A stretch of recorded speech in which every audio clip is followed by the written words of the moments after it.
As a junior in high school, it's about that time where I have to start thinking about college and future career. And all the adults in my life have been giving me the exact same advice. Do what makes you happy. But immediately after, they also mention, but also pick something that makes a lot of money. Personally, I'm interested in journalism, and unfortunately, it doesn't pay very well. I chose journalism because I want to move around and travel, stay active and vigilant, meet people, share ideas, challenge norms. I believe that journalists are essential in our increasingly controversial world, and it's their job to facilitate an environment where people can develop their opinions free of bias and with accurate information. I believe that recently, the increasing amounts of political turmoil, natural disasters, and overall distrust in the media are making journalists more important than ever. However, when I tell people I want to do journalism, this is the response I usually get.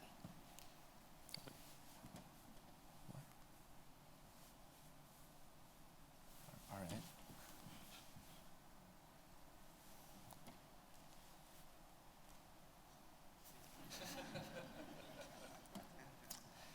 And the reason why I get this response is because most people don't understand the role of 21st century journalists and what journalists actually do.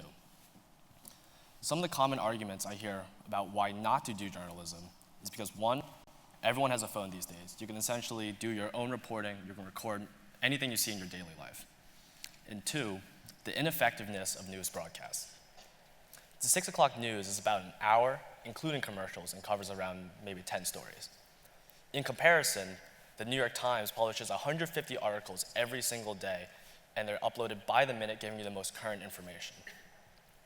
Most people say they can just take out their phone, search up an event, and read one of those articles and gain more information than watching the entire news broadcast.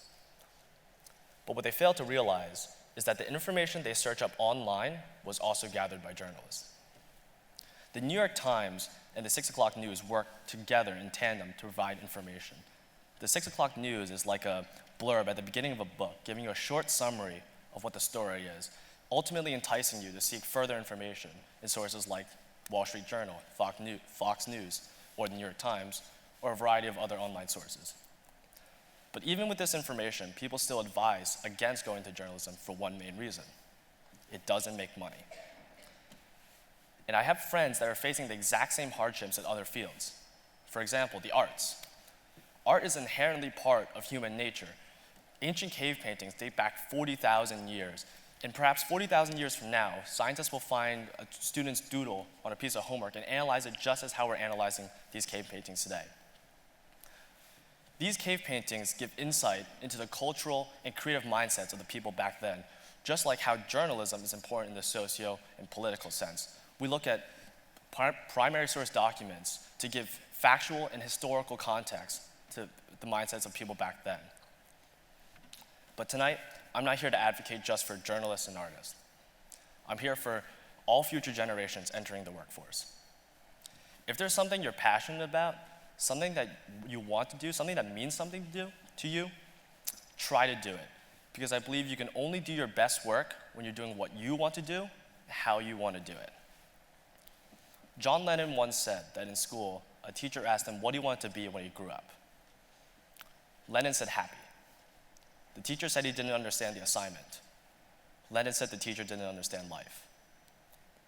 Sometimes we get confused about what we love and what society wants us to love. Take some time and slow down and think about it. Don't chase a paycheck. Chase your dreams.